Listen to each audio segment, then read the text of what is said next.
बिस्मिल्लाहिर्रहमानिर्रहीम। अस्सलामु अलैकुम वरहमतुल्लाहि वबरकातुहू। जन्नत के रास्ते के प्यारे बहन भाइयों, ऐसे अमाल जिनकी इस्लाह ना हो तो हमेशा परेशानी और गुर्बत का शिकार हो जाते हैं। तो ऐसे सवालों की तरफ मैं आपकी तवज्जो दिलाऊंगी कि जिनकी इस्लाह आप लोगों को करनी चाहिए। अगर आप कोई भी वज़ाइफ कर रहे हैं तो साथ में ये अमाल अपनी जिंदगी में कर रहे हैं और देखने में भी आता है ये 7 अमाल अक्सर घरों में पाए जाते हैं, तो इनकी परेशानी दूर नहीं होती और वो परेशानी में मुसलसल गिरते चले जाते हैं। सबसे पहला जो अमल है, जल्दी जल्दी नमाज पढ़ने से गुर्बत आती है।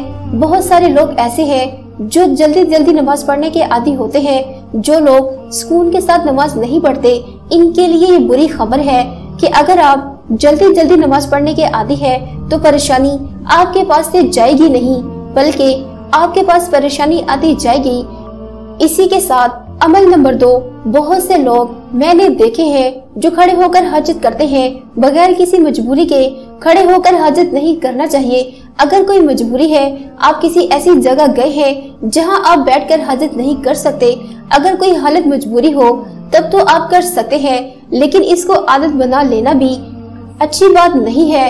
तो खड़े होकर हाजत करने से बहुत ज्यादा हालात बिगड़ जाते हैं। इससे खास तौर पर बचना चाहिए और हाजत के कतरों से भी बचना चाहिए। और बहुत से घर ऐसे हैं जहां हाजत की जगह भी साथ है, नहाने की जगह भी साथ है और बेसिन की जगह भी साथ है, बिल्कुल पास पास बनी हुई है। हाजत की जगह पे वजू करने से आपकी बरकतें उठ जाती है। अगर आपके पास कोई और जगह नहीं है जहां आप वजू नहीं कर सकते, तो हालत मजबूरी आप वहां पर वजू कर सकते हैं। थोड़ा सा हटके वॉशरूम का दरवाजा खोलकर इस तरह से आप वजू कर सकते हैं। कोई ऐसी जगह होती है जहां बैठ नहीं सकते, हालत मजबूरी पर आप खड़े होकर पानी पी सकते हैं, लेकिन इस आदत को बना लेना भी खतरनाक हो सकता है। तो इससे क्या होता है, घर पर गरीबी के असरात आने लग जाते हैं। ये जो चौथा अमल है, इससे आपको बचना चाहिए। अब आते हैं अमल नंबर 5 की तरफ। मुंह से चिराग बुझाने से गुर्बत आती है। बहुत से लोग ऐसे देखे हैं जो मुंह से चिराग बुझाते हैं। इसी तरह माचिस है, इसे भी आप मुंह से बुझाते हैं, ये भी इसी जुमरे में आता है।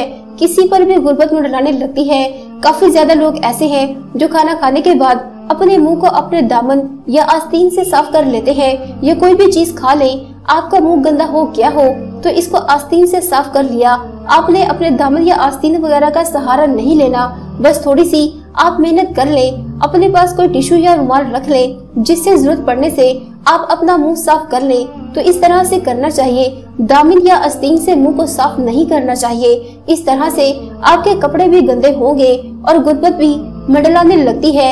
ये बहुत ही खतरनाक चीज है, इससे बचे। बहुत सारे लोग ऐसे होंगे जो कहेंगे इससे क्या होगा, इससे बहुत कुछ होता है, आपको इससे बचना चाहिए। ये हो गए हैं 7 अमाल जिससे गुर्बत के असर आने लगते हैं। इन तमाम चीजों पर अमल करें और दूसरों तक भी शेयर करें, ताकि और कोई भी इन गलतियों से बच सके। अच्छी बातों को शेयर करना सदका जारिया है। ज्यादा से ज्यादा इस वीडियो को शेयर करें। जज़ाकल्लाह खैर।